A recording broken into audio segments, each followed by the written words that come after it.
Hello दोस्तों, स्वागत है आपका अपने YouTube channel nursing by blogs में। दोस्तों, आज की वीडियो के माध्यम से हम बात करने वाले हैं जो इंजेक्शन लैसिस होता है, इसका इस्तेमाल हम किसके लिए करते हैं और इसको यूज करने के बाद हमें क्या क्या सावधानी बरतनी चाहिए और इसमें कौन सा साल्ट प्रेजेंट होता है, इन सभी के बारे में हम बात करने वाले हैं। तो सबसे पहले हम बात करें जो इंजेक्शन लैसिस होता है, इसके अंदर कौन सा साल्ट प्रेजेंट होता है। तो इंजेक्शन जो लैसिस होता है, इसके अंदर जो साल्ट पाया जाता है वो होता है फ्यूरोसामाइड। जो साल्ट इसके अंदर मिलता है, जो हमारा इंजेक्शन लैसिस होता है, इसके अंदर आपको देखने को मिलेगा फ्यूरोसामाइड। और जो फ्यूरोसामाइड होता है वो डाययूरेटिक मेडिसिन के अंदर ये आता है। डाययूरेटिक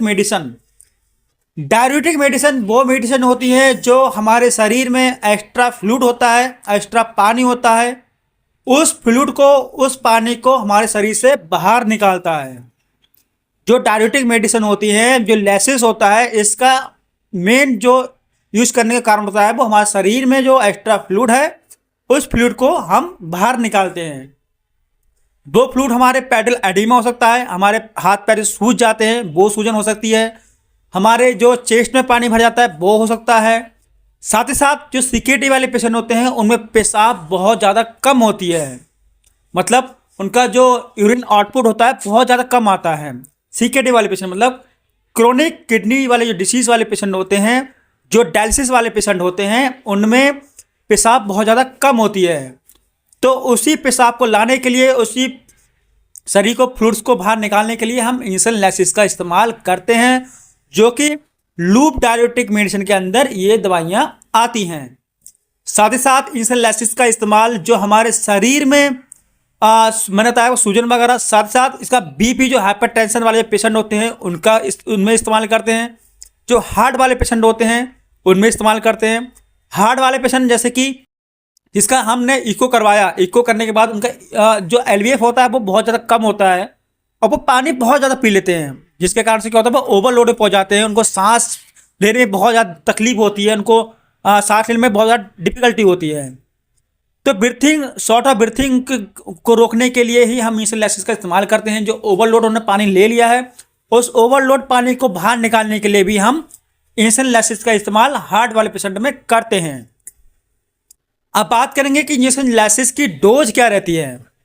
देखो, डोज एक बहुत ज़्यादा इंपॉर्टेंट होती है मेडिकल स्टूडेंट के लिए, मेडिसिन जो स्टाफ होता है उसके लिए, क्योंकि किसी भी पेशेंट में हम बिना डोज के दवाई नहीं दे सकते। बिना डोज के अगर हम ओवरलोड दवाई देंगे तो उसको साइड इफेक्ट दे सकता है। तो कोई भी दवाई देने से पहले उसकी हम डोज बहुत ज़्यादा पहले चेक कर लेंगे कि किसी डॉक्टर ने उसकी डोज क्या दी है, क्या नहीं दी है। तो जो इंजेक्शन लैसिस होता है उसका हम बीपी के अनुसार इसको दिन में 3 बार दे सकते हैं, 20 mg, 20 mg, 20 mg। साथ ही साथ अगर बीपी पेशेंट का 160, 170, 180 है तो इसको इंजेक्शन का हम 40 mg स्टेट में इंजेक्शन भी दे सकते हैं, मतलब तुरंत हम दे सकते हैं डॉक्टर के प्रिस्क्राइब के अनुसार। और जब भी हमें इंजेक्शन लैसिस दिया है, ये देने वाले हैं, तो हमें बीपी बहुत पहले देखना पड़ेगा। मैंने बताया कि इंजेक्शन जो लैसिस होता है वो सीकेटी वाले पेशेंट में भी इसका इस्तेमाल होता है, हाइपरटेंशन वाले पेशेंट होते हैं उनका भी इस्तेमाल इसमें करते हैं। साथ ही साथ इनका बीपी बहुत ज़्यादा होता है, उस बीपी को कम करने के लिए भी ही हम इंजेक्शन लैसिस का इस्तेमाल करते हैं।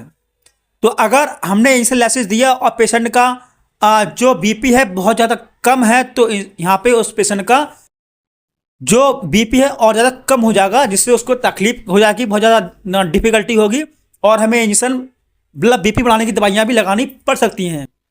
तो इसलिए जब कभी भी हम इंजेक्शन लैसिस दें तो पेशेंट का हमें बीपी पहले चेक करना है, पहले हमें बीपी उसका मॉनिटरिंग करना है और बाद में भी हमें इंजेक्शन लैसिस देने के बाद भी हमें पेशेंट का बीपी चेक करना है, बीपी मॉनिटरिंग करते रहना है कम से कम आधे घंटे तक, कि पेशेंट का बीपी कितना कम हुआ, कितना कम नहीं हुआ।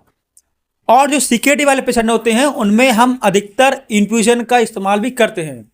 अब बात करेंगे दोस्तों जो इन्फ्यूजन का हम कैसे बनाते हैं। तो इन्फ्यूजन को बनाने के लिए अधिकतर अस्पताल में इसको 100 mg का जो 20 mg के जो इंजेक्शन होते हैं इसको 100 mg ले लेते हैं और 50 ml जो NS होती है उसमें इसको डिजोल्व करते हैं, इसको बनाते हैं। जैसे कि जो इन्फ्यूजन मशीन में आपको दिखा रहा हूँ, इस इन्फ्यूजन मशीन में डॉक्टर के प्रिस्क्राइब के अनुसार 10 mg, 5 mg, 20 mg डॉक्टर की प्रिस्क्राइब के अनुसार, जैसे नीड के अनुसार और पेशेंट का बीपी के अनुसार उसको हम लगातार कंटिन्यू रनिंग करते हैं। इन्फ्यूजन का मेन मकसद होता है कि पेशेंट को हम इन्फ्यूजन तब लगाते हैं जब कोई दवाई हमें कंटिन्यू लगातार उस पेशेंट को देनी है 24 आवर, मतलब अकॉर्डिंग टू जैसे रिक्वायरमेंट होगी उसके रिक्वायरमेंट के अनुसार भी हम पेशेंट को इन्फ्यूजन देते हैं। तो दोस्तों आज हमने बात की जैसे लाइसेंस के इस्तेमाल के बारे में, इसके साइड इफेक्ट के बारे में और इसको हम कैसे इस्तेमाल करेंगे उनके बारे में। तो ऐसे हॉस्पिटल से संबंधित, किसी मेडिसिन से संबंधित जानकारी प्राप्त करने के लिए आप हमारे चैनल को लाइक करें, शेयर करें, सब्सक्राइब करें और हमें कमेंट करना ना भूलें कि आपको हमारे द्वारा बताई गई जानकारी कैसी लगती है। अगर आपको अच्छी लगी होगी तो प्लीज़ लाइक करें और अपने दोस्तों में सब्सक्राइब करना ना भूलें।